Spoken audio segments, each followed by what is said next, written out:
我相信好多香港嘅朋友都會面對呢啲問題，而我有機會啦嚇，係一個室內設計師嘅身份，亦都擁有住呢個專業，可以喺屋企嘅環境上有呢個認知去解決佢哋嘅問題，即係令屋企人見到，亦都花咗好多時間喺佢嘅生活上嘅照顧上，嗰個難度係大嘅。原因就係冇任何嘅支援嘅，其實醫生又好，治療師又好，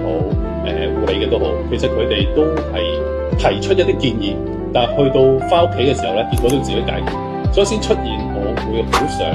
用我設計嘅專業去整合到呢啲問題，而去解決成個屋企生活環境嘅問題啦。咁去幫到我屋企人又好，老人家又好，點樣可以真係可以自理到，甚至照顧者可以照顧到。我相信好多香港嘅朋友都會面對呢啲問題，而我有機會啦嚇，係一個室內設計師嘅身份，亦都擁有住呢個專業，可以喺屋企嘅環境上有呢個認知。去解決佢哋嘅問題，即係例如一啲浴室嘅出入，講緊個地環點樣應付啲高低級，其實呢啲都我哋設計工程能夠處理嘅問題，而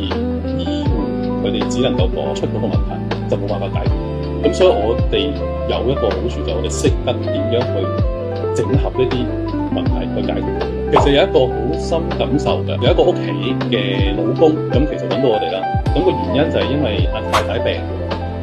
佢個浴室用唔到，因為佢坐輪椅，我哋就去同佢哋嘅醫生調資對接啦，了解其實太太佢哋嘅生活實質有咩難度先。咁我哋從而按住佢哋嘅生活需要而去重新規劃到屋企。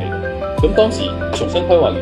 令到佢可以護理到啦，適量地治理到啦，甚至講緊最基本嘅就係輪椅出入用得到啦。咁成件事處理完之後咧，其實對於阿先生嚟講咧，係一個好大嘅感受嘅就係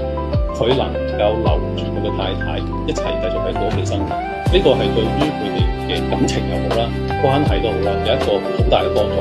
否則佢哋可能一個要住安老院，一個就喺屋企住，咁成件事就令到佢哋嘅關係會更加繃緊、緊張。特別係先生啦，其實喺照顧上已經有一個壓力。我哋叫做早少少啦，早8年啦，咁同時亦都攞到一啲唔同認證，可能講緊